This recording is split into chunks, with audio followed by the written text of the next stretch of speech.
Welcome to the Westside Investors Network, WIN, your community of investing knowledge for growth. This is the Real Estate Professionals Investing Podcast for real estate professionals by real estate professionals. This show is focused on the next step in your career, investing. Thank you for listening. And please, if you like our content, rate us on your podcast provider. Just a quick disclaimer, the views and opinions expressed in this podcast are for educational purposes only and should not be construed as an offer to buy or sell any shares or securities, make or consider any investments, or take any other action. Welcome back to another episode of the Deal Deep Dive segment on the Westside Investors Network podcast. I'm your host, Trent Werner. In this segment, our featured guests will share their unique stories on a specific deal they've invested in.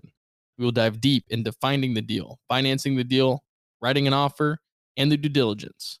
Do us a solid and smash that subscribe button, leave us a rating, and share this episode. And now, let's dive deep. Welcome back to the WIN podcast. I'm your host, Trent Werner. On today's episode, we are joined by Joe Downs, co-founder of the Belrose Group. Joe's going to share his entrepreneurial career path and his business ventures that succeeded and failed before he ultimately landed in starting the Belrose Group that focuses on self-storage. Joe's going to share about his current assets, the normal self-storage space, also a newer niche in the self-storage space that revolves around storage focused on pros and contractors and businesses, a B2B storage niche, if you want to say. Now let's welcome Joe Downs. Welcome to the WIN podcast, Joe Downs. Thank you so much for joining us today, Joe. Trent, so glad to be here. This is awesome. Thank you. For people who don't know who Joe Downs is, who are you and what company did you co-found? Yeah, so I'm nobody special. Let's start with that. I grew up and live in the Philadelphia suburbs, and I've pretty much been here my whole life. That's why I don't think I'm all that interesting or all that special.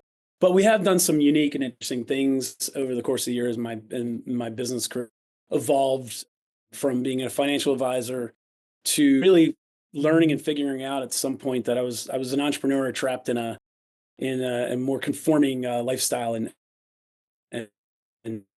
work. The reason I know that is because I always had like 2 or 3 jobs. The second one always being bartending, which started, right after college. And actually in high school, I was DJing. I was always doing something else to make money. And I tell you this because I bartended all through my 20s. This is my second. Bought a bar. Tired of being of every male, right? Is if the opportunity to own a bar is in front of you, you have to take it. I think it's in our DNA. I think it's a requirement.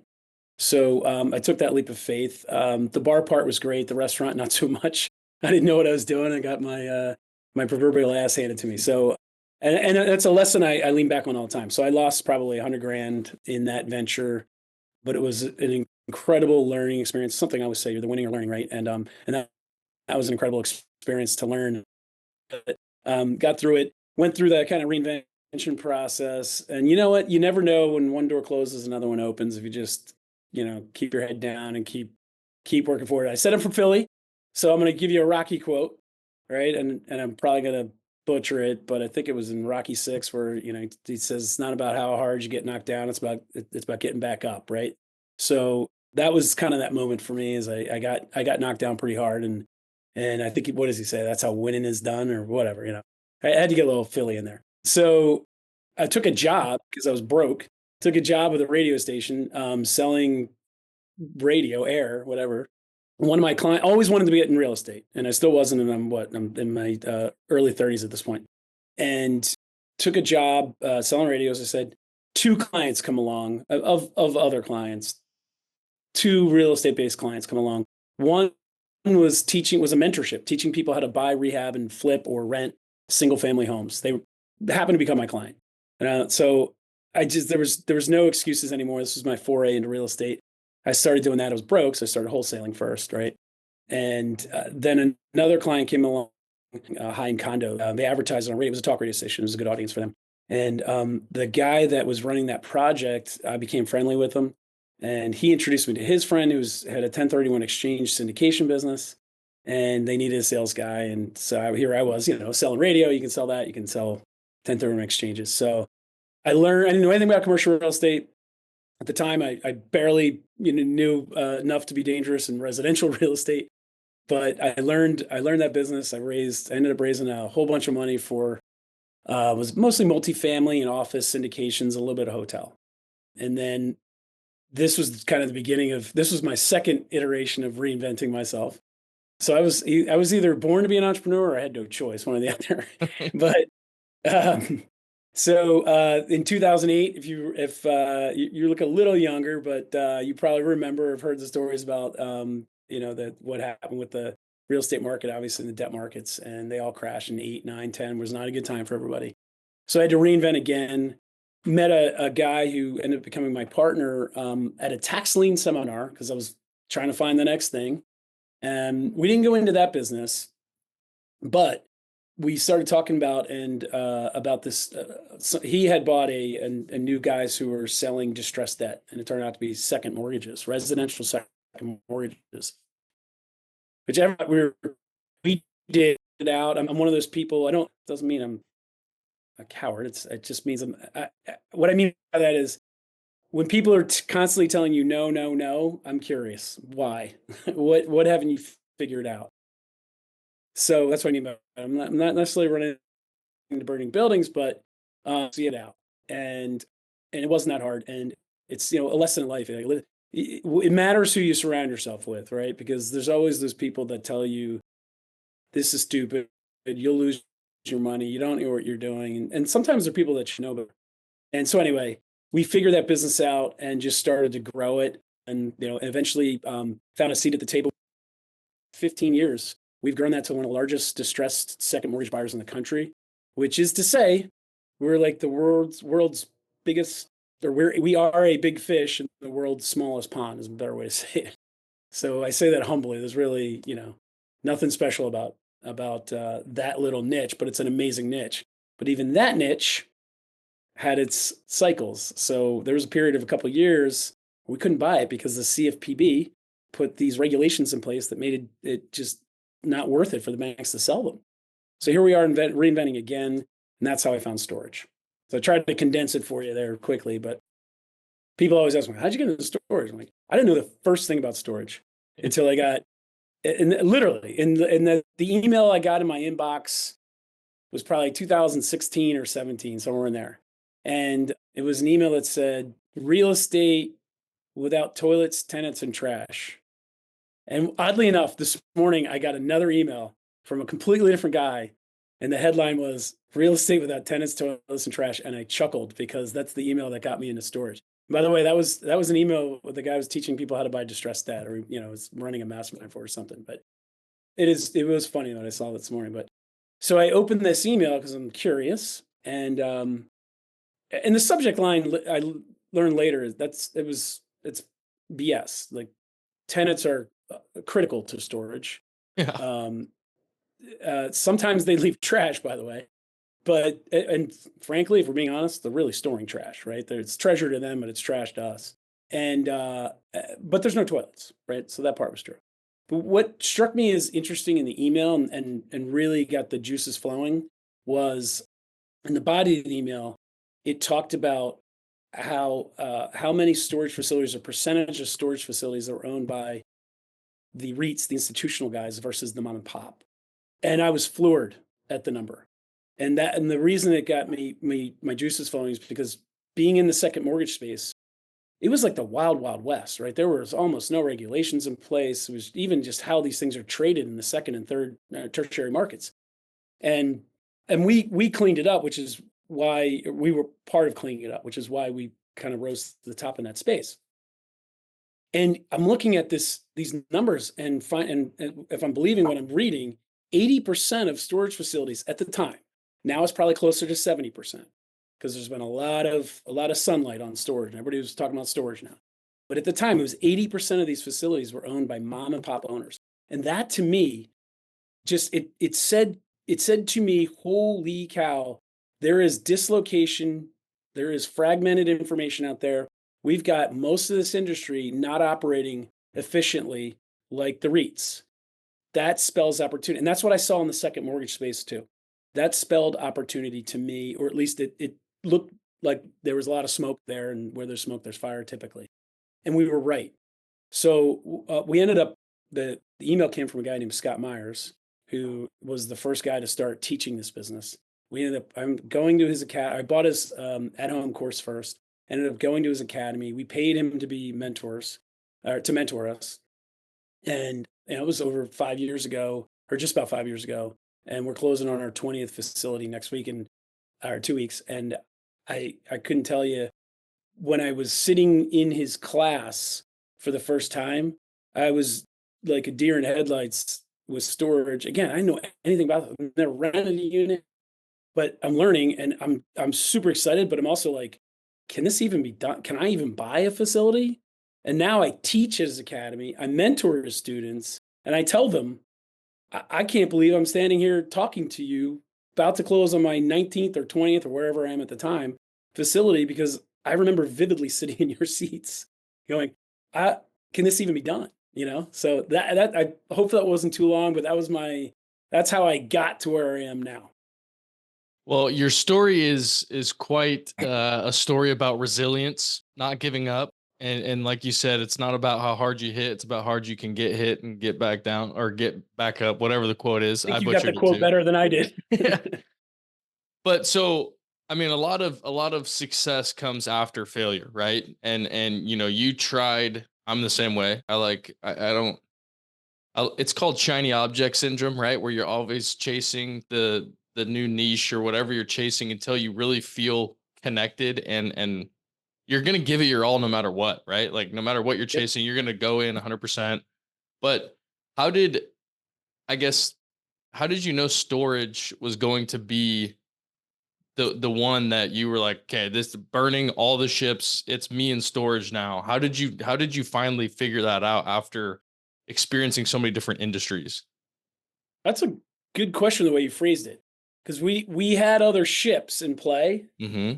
We still had our distressed debt business, which was on life support. Well, actually, no, it had kicked back into gear right when we started storage.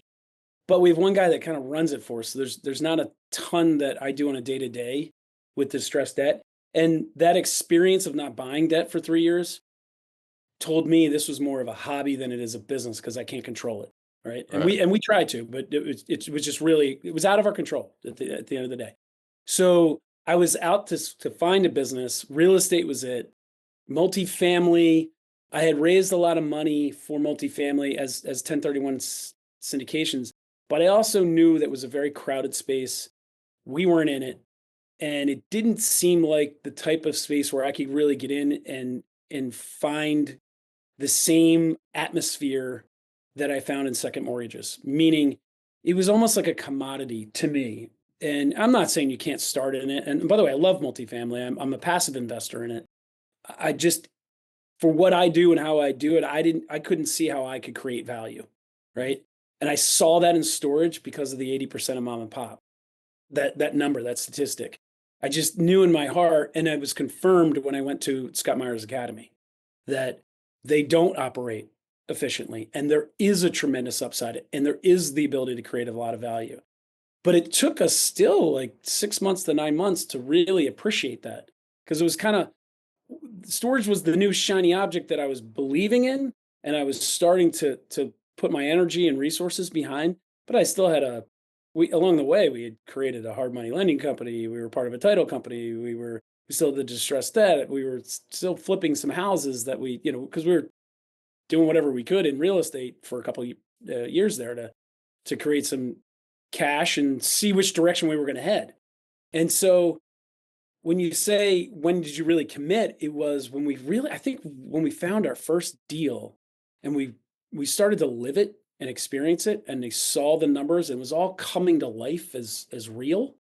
That's when I turned around, learned left and right, and said, what are we doing? We need to put all of our efforts behind this.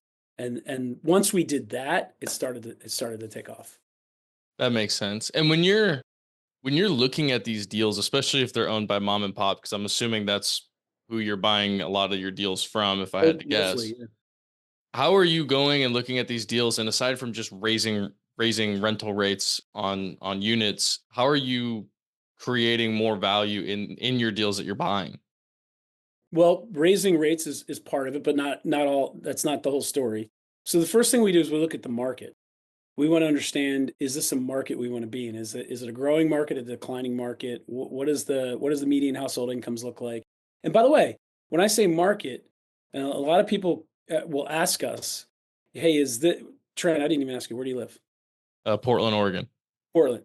They'll say, "Is Portland a great market for storage?" Or I'll get, "Oh, there's a lot of storage popping up in Portland. It must be oversaturated, right?" So I don't know. Portland is a huge market. Storage is a 1, 3, and 5 mile market. Maybe 10-minute drive. Well, definitely up to 10-minute drive time, 15, 20 if you get really rural, right? But within Portland itself, I could find 10 great markets and 10 terrible markets, right? And there's probably another 30 markets in the greater Portland area, right? Depending on how we whack them up and we look at our radius. So, or radii, I guess.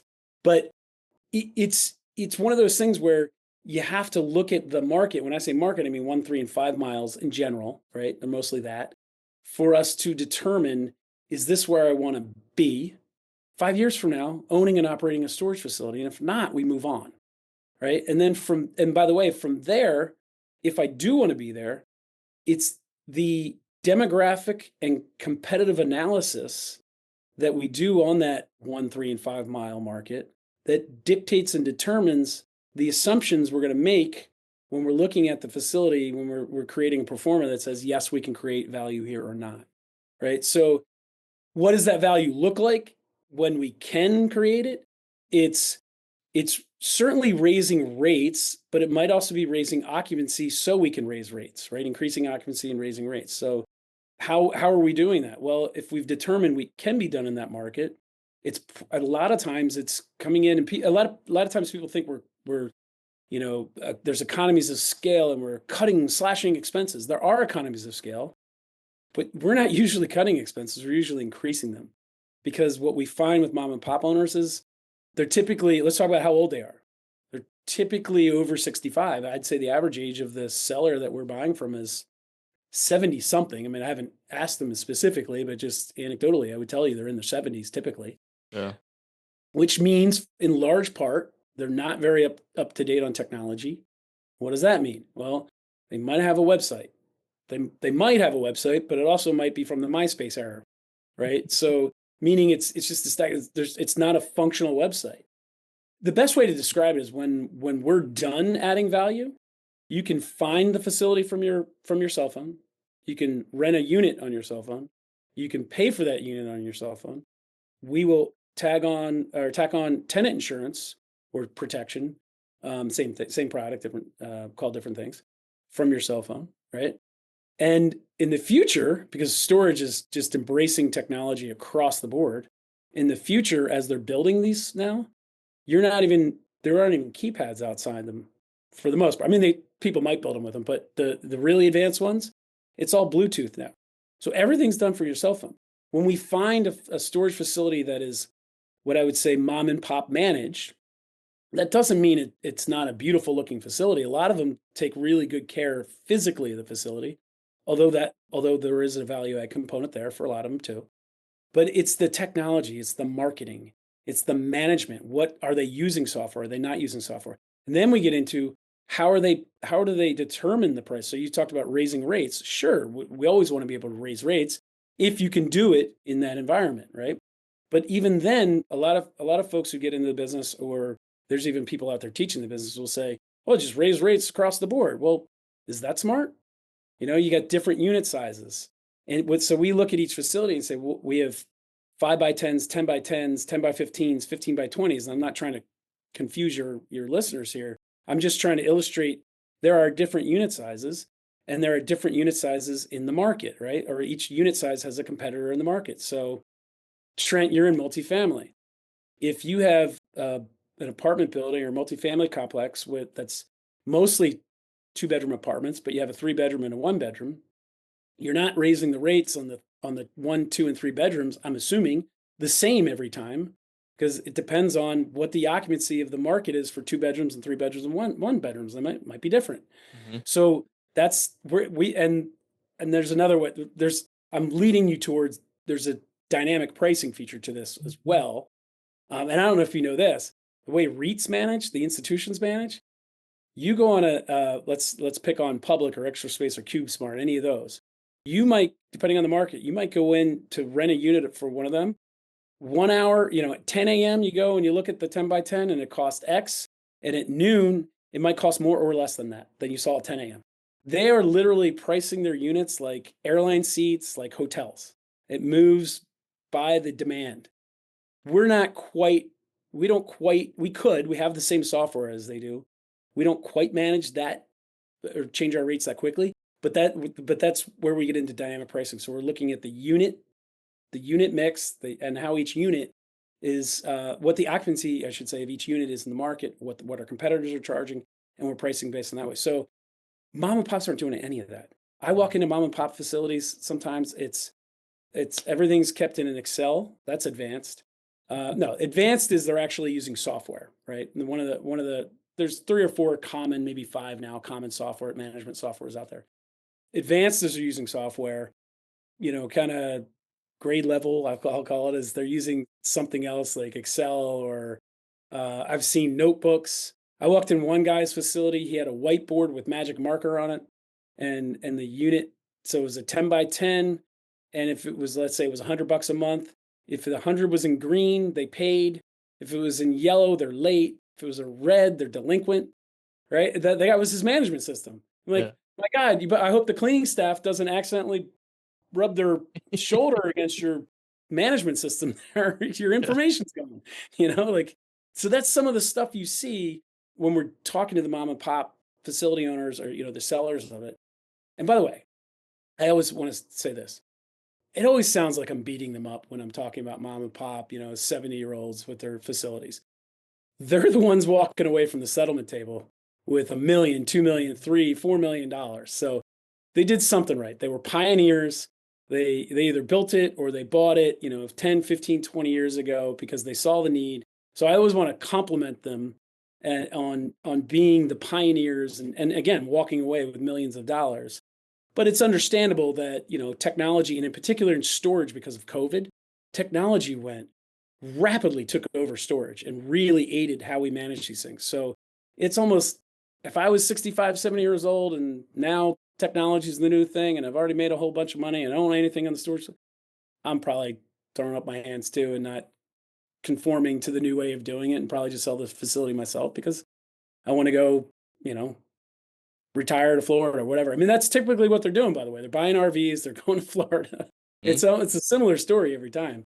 But yeah, I mean, that's what we see, and that's the value add we bring, is we're bringing it from 1980 to 2025 in a lot of cases. I touched on physical. You guys get to take a B, right? A B asset, a Class B facility, and I don't even know. Are there still multifamilies with granite countertops in them, or completely wipe them off the face of the earth? I'm sorry, with Formica. We're trying to wipe them off the earth. Are they still exist?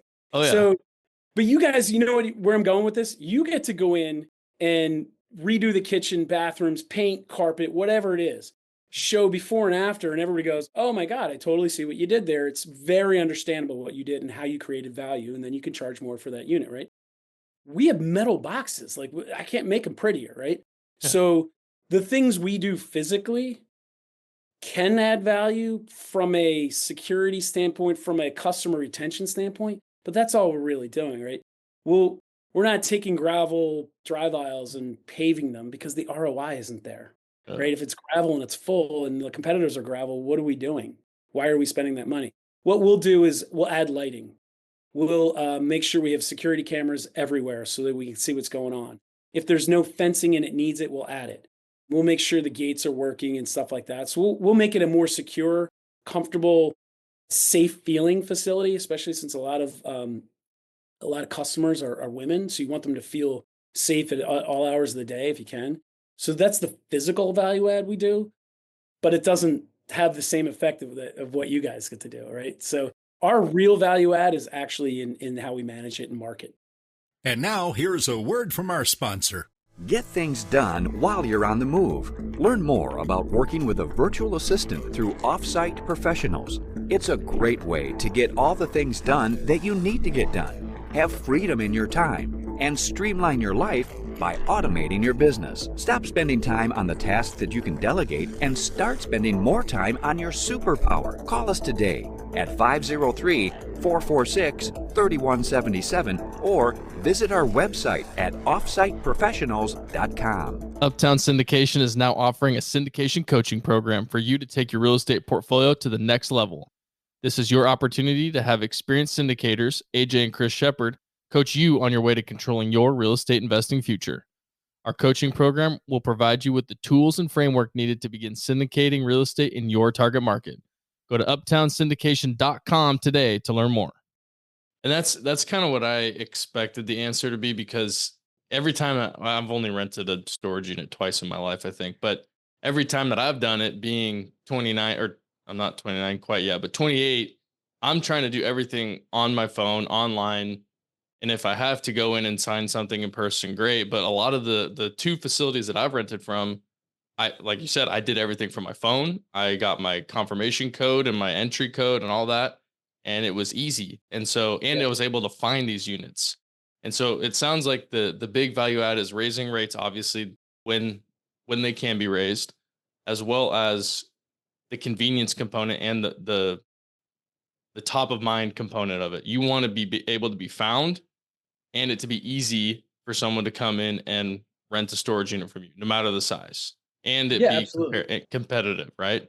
Yeah, absolutely. And don't get me wrong, raising rates is the monetary way that we're adding the value, right? Right. Mm-hmm. That's how we realize it, is by raising the rates. But we have to do all those other things so that we can raise the rates. Right. And so, again, a lot of it's just back to management. The mom and pop philosophy is keep it full, keep it headache free. Well, keeping it full and headache free, even if you have a website, even if you have the technology, a lot of times we're finding they're 20% below market. Why? Because they don't. My favorite conversation is when they say, "Oh, we're the lowest rates in town." Thank you. You just told me you're lower than all your competitors, so I know I'm going to be able to create value without doing a lot, just by slowly. I call it boiling the frog slowly, right? So do you know that analogy? If you put a frog in a pot and you crank the heat, the frog will jump out. If you turn the heat up a degree, a minute, or I forget how they do it, but they've done these experiments, the frog will slowly boil to death. Yeah. So that's a terrible analogy, but do you get the point? We'll slowly raise the rates. We won't take you from $80 to $150 in your first month. We'll take you from 80 to 85 or 90 if that's what is warranted, right? So it's and then we always hear, these are my favorite conversations. This is when I know we've got a deal. We're lowest rates in town. We're always full. Our customers love us. Oh, by the way, 3 or 4 of the units I use and my family use. There's always a church involved that has 3 to 5 units.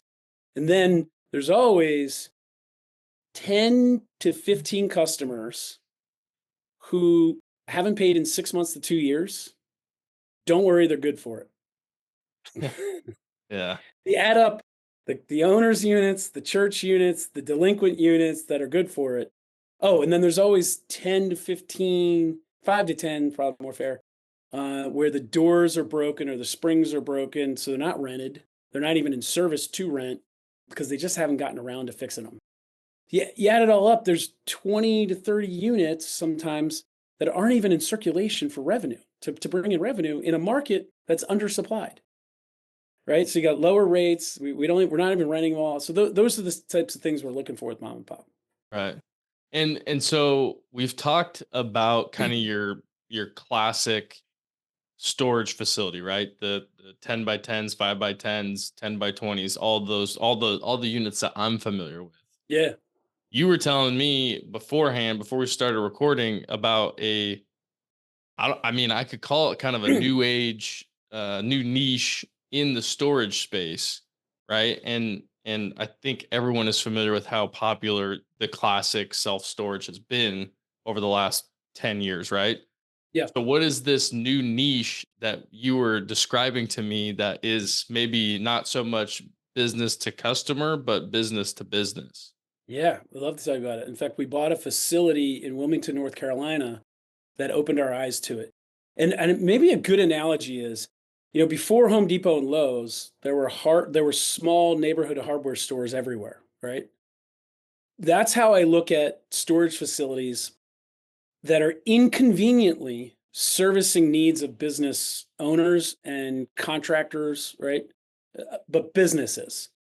And what I mean by that is there are a ton of business owners, and in particular, contractors, plumbers, electricians, whatever, that use traditional B2C, business to customer self-storage, where they might be renting a 10 by 10, which is 100 square feet, or 10 by 20, 200 square feet, or a 15 by 20, I guess, is that 300 square feet? I think so. Right? But all of those units, and they're renting them for inventory, for tools, whatever it is, right? And I'm not even talking about e-commerce customers, business customers yet, although I promise you, some of them are using these units as well. But they're traditional units, right? So they have 8-foot ceilings and 7.5-foot roll-up doors. When I don't know what number facility this was for us. It was called M2 Maxi. We've rebranded it Next Door Storage in Wilmington, North Carolina. When we stumbled upon this one, it was different. It was different than all the rest. The smallest unit size. So I told you, typical B2C unit size, our 2-bedroom apartment of storage, the most common unit size is the 10 by 10, 100 square feet, 8-foot ceiling. The smallest unit in this facility, as we were looking at it, was 450 square feet, bigger than the smallest unit was bigger than our largest unit in every other facility we own. The largest unit there was 950 square feet, 14-foot ceilings. They're 12 to 15 feet wide, 25 to 40 feet deep, or 45 feet deep, I forget. You could drive a truck into it, a box fan, a van with ladders on top, an RV, a boat, right? That's a big business to business size storage unit. 12.5-foot roll-up door, right? And a man door, they're called, that you can walk in, right? So this is very different than everything we've looked at to this point. And this is our probably 7th or 8th. I think we own 7 or 8 by this point. So we know what we're doing. We've been busy in the space, but we have not encountered this yet. So we struggled with how to underwrite it, to be honest. We knew comparing it to traditional storage was not the right thing to do, but we looked at that anyway. And from a dollar per square foot, from a rent per square foot perspective, it was well below even the traditional storage rates in the market. Then what we realized is, hey, there's actually some competitors. So I'm trying to tie this together. You say new niche, and it kind of is a new niche, but it's new in the way we're going to do it. Right. And that's why I used the Home Depot versus the local hardware store example, because when we started to research this type of facility, we found 40 or 50 of them around the country. And there's probably more. We just only found 40 to 50. And we found them, we started looking for them because when we put this one under contract, and I'm skipped over part of the story, I'll tell you in a second, as to why we got excited about it. We started to look to see if we could buy more of them. So it's it's weird. It's hardware, Home Depot, the concept of Home Depot is big, right? Big hardware store for an entire region. The concept of the local hardware store was just the local little hardware store in the town.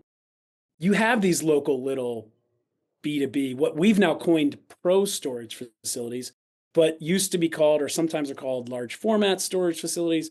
The one we bought in Wilmington was the guy called it a contractor storage facility for good reason. It was built by a plumber. And 80% of the customers, it was 54,000 square feet plus 20 parking spots. So 80% of the customers, so 40,000 of the 54,000 square feet, were contractors. They were electricians, plumbers, you name it, landscapers, hardscapers. So, and then the other 20% were boats, RVs, and some guys that had either fancy cars or antique cars. And it was kind of like their little, man cave, if you will, right? But the rent per square foot was 45 cents a square foot per month. The traditional storage in the market was like 75, 80. So we just knew there was something wrong here. And then again, and here's the part I skip. I knew I was going to tell you about it. So while we're in due diligence, we're trying to figure out what we have here. And by the way, why are we buying this if we don't know what it is? The seller very quickly in negotiations was willing to do seller financing. That was very compelling at a 6% rate when rates were ballooning to 7 and 8%. So it was a way below market rate. We structured a deal where we put 25% down. He didn't get the ask he wanted. He wanted 5 million. We bought it for 4.55, I think, at 6% with 25% down. So the financing was compelling. If we could finally tie off why we should be buying this thing and what the heck is it? So there's a guy locally in Philadelphia who during COVID had sold 21 of his facilities. And we had a mutual friend. And so I had already been meeting with him like once a quarter. We'd meet for breakfast and just pick his brain because we were ramping up our business and still learning. And so his name's Ed, and I met him for breakfast. And I said, Ed, listen, let me tell you about this deal I'm looking at in Wilmington. And it's got a lot of contractors. It's like 80% contractors. You own 21 facilities in the Philadelphia area. Did you have contractors in your facilities? And he said, of course, I had a lot of them. Contractors are great. They're very sticky. And it gave me the pros and cons. The pros were they're very sticky, but they're very good customers. The cons were they're harder on your facility. Don't let them, don't give them power. Don't let them work there, all stuff like that. And then he said, whatever maintenance budget you have for your gate, the gate maintenance, triple it. Because, your average consumer, Trent, you probably visited your storage facility 3 to 4 times a year, right? Some people more, but that's the average, right? So there's not a lot of gate usage, right? Contractors are in and out at least once a day, right? That's twice a day that thing opens for them. So he said, just budget for that. I'm like, okay. And then we're walking out the door, paying the check, and he almost didn't tell me this part. And he said, Joe, the contractors are great, as you said, but the only time you would ever lose them was when they outgrew me. And then they go find, a couple thousand square feet of flex, or they'd split flex space with somebody or whatever. We're walking out the door. He goes, you should probably look into that. You heard of last mile warehouse, right? And I said, I've heard of it, but I don't know what it is. It's not my niche I'm in. He said, I'd look into that. He said, with e-commerce, everything that's going on, all the Amazons and the Walmarts and all the online retailers, they're gobbling up all of the flex and warehouse space everywhere. And the rents in those spaces are doubling at least. And it's pushing out the contractors who could barely afford it to begin with. And then he left. That was it. It was like, what? This is interesting. So I came back, I'm scratching my head. I'm like, huh. So Jack, who does our underwriting and I said, Jack, and we started talking about it, and Jack's a really sharp guy. I said, Jack, if you were a contractor in our facility that we're about to buy, and we raised the rent so high on you that you were like, screw these guys, I'm out of here, where would you go? He said, I don't know. I said, well, go in the market and find a place for your business, because you now have a business. You're renting 1,000 square feet from us. So he looked up LoopNet, he went on Craigslist, whatever. He came back and he goes, interesting. I said, what? He said, well, I found 3 potential places we could move the business to. I said, what are they? He said, he showed me pictures of them. None of them look like what we have. You can't drive your truck into it. It's not a nice, secure facility. And by the way, this facility was like a class B. It's not beautiful or anything like that. Maybe even class C, but it was a clean looking facility, right? This M2 Maxi. So, and what did they cost? $12 to $14 a foot annualized. So $1 to $1.30 something a foot, triple net. So really more like 14 to 16 or $17 annualized. And here we are at $6 annualized. So we're not losing anybody if we raise rents because there's nowhere to go. Right. And even in that market, we found some competitors, smaller competitors than even we were, but in the Wilmington market, smaller hardware stores, if you will, who were closer to $1 a foot, and we're at 45 cents. So all of a sudden now we're like, wait a second, there's something going on here with this niche. And we were also looking at boat and RV at the time and developing boat and RV facilities. And here, this one product, which looks like storage, caters to businesses and boats and RVs. I said, well, this is interesting. So we started to look around. That's what drove us to look around the country for more, to see if we could buy more of them. And we came close in a couple, but I think those owners realized they had pretty valuable assets. So we haven't bought another one yet. But that has led us to, we've done a ton of research on e-commerce. We know what's going on in that space. And we've now put together a deal. We brought in investors. We just lined up the debt and we break ground. We already bought the land, and we close on the loan and break ground May 9th on a piece of dirt we bought in Greenville, South Carolina, to launch what will be called Store Pro, which is our brand name. But we've coined the term for this class of business, this class of storage, pro storage. And the reason we coined that term is because it's a facility for business owners, whether you're a contractor or, you could be a catering company, right? A catering company needs a retail spot you're going to get married someday, I'm sure. And you and your bride are going to sit down in an office in front of a catering company, and maybe, and they're going to sell you this beautiful wedding and package and blah, blah, blah, blah, blah. You need a nice retail space for that. But what the catering, and that might be $20, $22, for the retail space. But what that catering company doesn't need is to pay $1,000 or for 1,000 square feet at $22 to store racks of glasses and dishes and tables and chairs, right?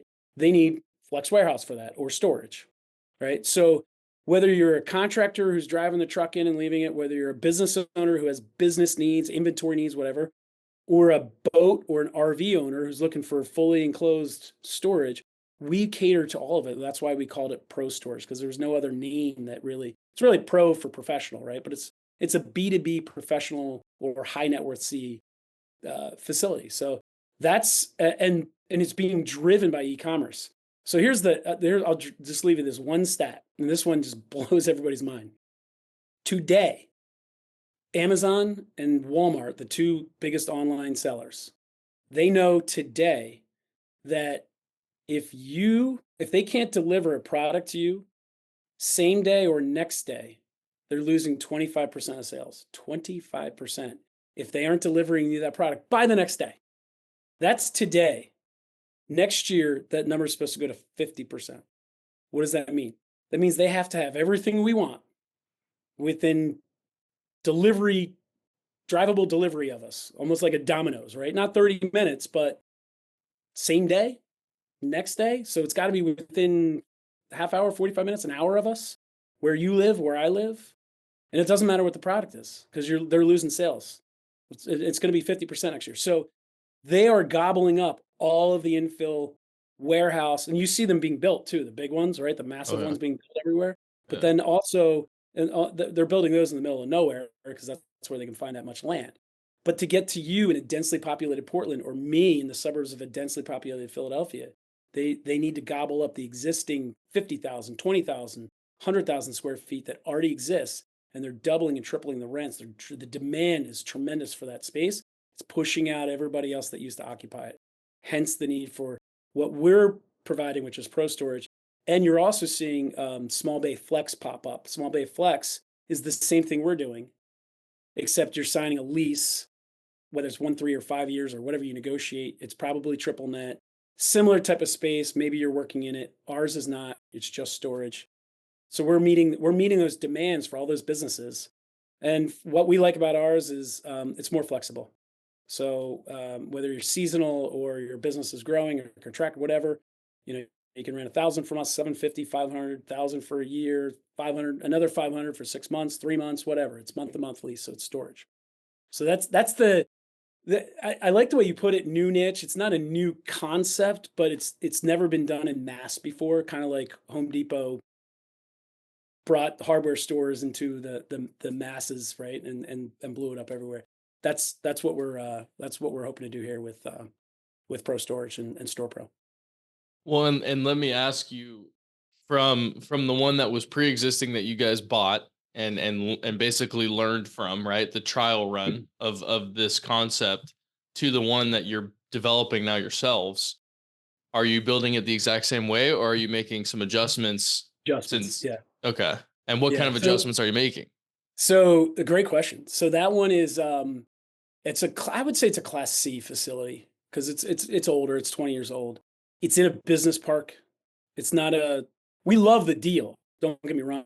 I mean, it also came with another almost 3 acres, and we're developing that right now and putting parking there. So that deal, if you're an investor in it, just keeps getting better. But but that was the idea for what we're doing. But we also recognized this isn't what we want to go build, and at least we don't want to enter markets with it. So that maybe we'll build a new class C from an amenity standpoint down the line.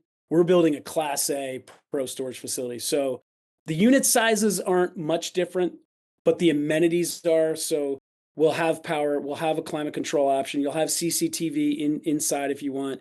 You will have the ability to turn power on for you. You won't be able to work there, but you might want to charge batteries or do whatever you're doing overnight. So you'll have the ability to, I can't charge you an electrician, a generation charge, but I can charge you a cover charge. So if you're renting a unit and you want power in the unit, I could add $50 a month for power to give you the key to turn it on, which is, flipping a breaker, in the office. We'll have a clubhouse. So you might want to, depending on your business, you might want to meet clients there. The clubhouse will have a community bathroom, by the way. So we'll have a facility for you to use the bathroom if you're, because sometimes you're a contractor and you got guys meeting you there, loading up trucks and going. You might want to use the bathroom. There'll be, coffee and whatever in there. Meeting rooms for clients, whether small client meetings or big client meetings. So, and then in one or two of the iterations, we'll cater to the RVs. It'll be depending on where we are. If it's more of an RV boat focused, meaning if we think we'll have 20-25% of those customers, we'll have some amenities that cater to them, like dump stations and wash stations and stuff like that. But if it's going to be more of a business park, then we'll have less of that and focus more on the clubhouse. So, but it's a class A looking facility. I mean, and we're building it aesthetically pleasing for municipalities, and it's going to look like a really sharp facility and almost not like a facility from the outside. It'll look like a little business park, and then you drive in and it'll look like a brand new storage facility to anyone who's used to seeing storage, with our nice color scheme and everything. But from the outside, the exterior, it's going to look more like a business park. So it's a really cool looking facility, and I think it's going to be very well embraced. In fact, we get nothing but positive feedback from everybody we show it to. Very nice. And I'm definitely excited to see where you go with this and all the future success you guys have. Where can people learn more from you about the business, about Joe Downs, connect with you, or hear other appearances that you may have done? Yeah. Our website is belrosegroup.com, which is belrosegrp.com. And no one ever emails me, but I always give it out. Joe at belroseam.com. Belrose is BELROSE, A as an asset, M as in management.com. Joe at belroseam.com. And if we buy value add facilities, if you're interested in investing passively, love to talk to you. We teach people how to buy storage. If you're interested in buying a storage facility, a lot of people don't realize they can get into them for, $500,000, $600,000, $700,000. Never been a better time to buy storage. And you can use the SBA loan because it's a business. That's an advantage that storage has, which means you can put less down. So if you have, 250,000, you're in play on a lot of storage facilities, meaning you can buy them and create value just like we do. And so we're deal junkies. We love the space. So happy to field emails, point you in the right direction if I can't help you. Awesome. Well, Joe, thank you so much for sharing about your assets in the normal niche and your assets and future assets in the new niche of storage space. And thank you for taking time to talk with our listeners today. Trent, thank you so much for having me. And I'm going to commend you before I go for even putting podcasts out there. When I was coming up and trying to fight my way, we didn't have podcasts to listen to. So, guys like you are providing an invaluable service to your listeners. So I hope they appreciate it. Thanks, Joe. Thank you. Thank you for listening to this episode of the Real Estate Professionals Investing Podcast on Win, your community of investing knowledge for growth. We hope that this episode has increased your knowledge and added value to your path to freedom. If you would, please take a second to rate us so that we can get more great investors to interview. If you or someone that you know wants to be on, please visit westsideinvestors.com and fill out our form to be on the show. Thank you again and enjoy your day.